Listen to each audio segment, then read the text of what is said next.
نے ہماری مغفرت کے لیے ایک مہینہ بھیجا ہے کہ ہم اس مہینے کو اپنی بخشش کا ذریعہ بنائیں، ہم اس مہینے کو اپنی مغفرت کا ذریعہ بنائیں۔ اور جب ہم اس کو اپنی مغفرت کا ذریعہ نہیں بناتے اور جب ہم اس کو بخشش کا ذریعہ نہیں بناتے تو حضور نے فرمایا وہ بڑا بد نصیب ہے، اس سے بڑا بد نصیب اور کوئی نہیں کہ جس کو اللہ نے رمضان عطا کیا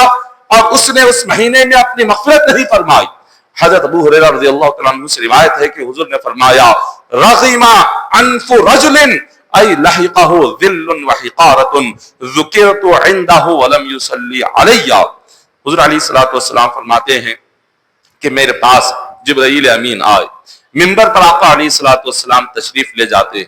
ایک سیڑھی پر قدم رکھتے ہیں آمین کہتے ہیں، دوسری سیڑھی پر قدم رکھتے ہیں آمین کہتے ہیں، تیسری سیڑھی پر قدم رکھتے ہیں آمین کہتے ہیں۔ صحابہ کرام نے دیکھا، عرض کیا کہ یا رسول اللہ صلی اللہ علیہ وسلم ہم نے آپ کو کئی مرتبہ منبر پر چڑھتے ہوئے دیکھا لیکن کبھی آمین کہتے ہوئے نہیں سنا، پہلی مرتبہ ہم نے سنا کہ آپ منبر کی ایک ایک سیڑھی پر چڑھتے جا رہے ہیں آمین کہتے جا رہے ہیں، کیا وجہ ہے؟ حضور علیہ الصلوۃ والسلام فرماتے ہیں میرے پاس جبرائیل امین آئے اور جبرائیل امین نے آ کر عرض کیا کہ حضور تین لوگ ایسے ہیں، تین بد نصیب ہیں، میں ان کی ذلت اور بربادی کے لیے بد دعا میں کروں گا اور آپ اس پر آمین کہیں۔ فرشتوں کا سردار جبرائیل امین تین لوگوں کے لیے بد دعا کرتے ہیں اور نبیوں کے تاجدار اس بد دعا پر آمین کہتے ہیں۔ تو آقا علیہ الصلوۃ والسلام آمین کہہ رہے ہیں، جبرائیل بد دعا کر رہے ہیں، تو یقیناً اللہ تعالیٰ مصطفیٰ کی آمین کو بھی قبول فرماتا ہے اور جبرائیل کی بد دعا کو بھی قبول فرماتا۔ آخر وہ کون تین بد نصیب ہے جس کے لیے فرشتوں کا سردار جبرائیل امین بد دعا کر رہے ہیں اور حضور علیہ الصلوۃ والسلام آمین کہہ رہے ہیں؟ تو سب سے پہلے حضور نے فرمایا جب منبر کی پہلی سیڑھی پر میں نے قدم رکھا جبرائیل امین نے کہا رغم انف رجل ای لحقہ ذل وحقارۃ ذکرت عنده ولم يصلی علی۔ حضور وہ بندہ ذلیل ہو جائے، وہ بندہ برباد ہو جائے جس کے سامنے آپ کا نام لیا گیا، آپ کا نام سن کر بھی وہ آپ پر درود نہ پڑھے، وہ ذلیل ہو جائے دنیا آخرت میں اور وہ دنیا و آخرت میں برباد ہو جائے۔ حضور نے آمین کہا۔ جہاں کہیں حضور کا نام سنے، نام سن کر فوراً اس امتی کے لیے ضروری ہے درود پڑھے۔ وہ حضور کا نام بھی سن رہے ہو، اذان میں سن رہے ہو، نعت میں سن رہے ہو، سلام میں سن رہے ہو، چلتے پھرتے حضور کا نام سن رہے ہو اور درود ہی نہ پڑھے تو ایسے بندے کے لیے جبرائیل بد دعا کر رہے ہیں اور اس بد دعا پر حضور آمین کہہ رہے ہیں۔ اور بد دعا بھی کیا ہے؟ جو حضور کا نام سن کر درود نہ پڑھے وہ ذلیل ہو جائے، وہ برباد ہو جائے۔ تو اس بندے کی ذلت دنیا میں بھی ہوگی، بربادی دنیا میں بھی ہوگی اور آخرت میں بھی ہوگی جو حضور کا نام سن کر درود نہ پڑھے۔ اور دوسرا شخص کون ہے؟ حضور علیہ الصلوۃ والسلام فرماتے ہیں جب میں منبر کی دوسری سیڑھی پر چڑھا تو جبرائیل امین نے کہا رغم انف رجل عنده ابواہ او احدهما فلم يعمل في حقهما عملا يدخله بسببه الجنہ۔ دوسرا فرمایا جبرائیل امین کے حضور ایک ایسا بندہ کہ جس کے ماں باپ، جس کے بوڑھے ماں باپ اور اپنے ماں باپ کی خدمت نہیں کیا، انہیں بڑھاپے میں ستایا، انہیں تکلیف پہنچایا، انہیں رلایا، ان کے دل کو ٹھیس پہنچائی اور انہیں ترستا ہوا اور انہیں روتا بلکتا ہوا دیکھ کر بھی اس کی مدد نہیں کی، ایسی اولاد دنیا میں ذلیل ہو جائے اور برباد ہو جائے۔ اور حضور نے آمین کہا۔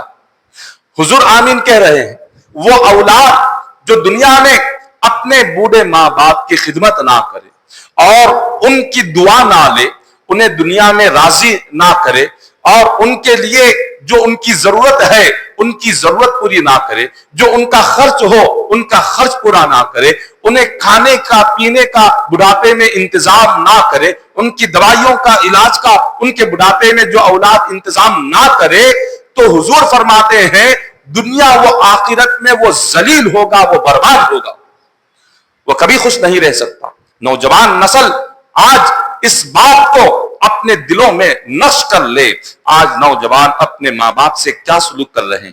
نوجوان اپنے والدین سے کیسی بات کر رہے ہیں، نہ باتوں میں ادب ہے، نہ والدین کی عزت ہے، نہ والدین کی قدر ہے۔ نوجوان آج اپنے والدین کا ادب، احترام، عزت سب کچھ وہ ختم کر رہے ہیں۔ وہ والدین سے اسے بات کرتے ہیں جیسے کوئی اپنے سے چھوٹے سے انسان سے بات کر رہا ہو، اپنے سے کمتر اور حقیر ترین انسان سے جیسے بات کرتے ہیں اس طرح سے والدین سے بات کر رہے ہیں۔ تو یاد رکھیں جبرائیل بد دعا کر رہے ہیں کہ جو اپنے بوڑھے ماں باپ کو صحیح طریقے سے بڑھاپے میں خدمت نہ کرے اور ان کے لیے جو ان کی جائز خواہشات ہے اس کو پورا نہ کرے، ان کی ضرورت کو پورا نہ کرے اور ان کو راضی نہ کرے، تو اس کے لیے دنیا و آخرت میں ذلت ہے، رسوائی ہے اور اس کے لیے بربادی ہے۔ یہ دوسرا بد نصیب ہے۔ اور تیسرا کون ہے؟ حضور علیہ الصلوۃ والسلام فرماتے ہیں جب میں ممبر کی تیسری سیڑھی پر چلا، جبرائیل امین آئے، فرمایا کہ حضور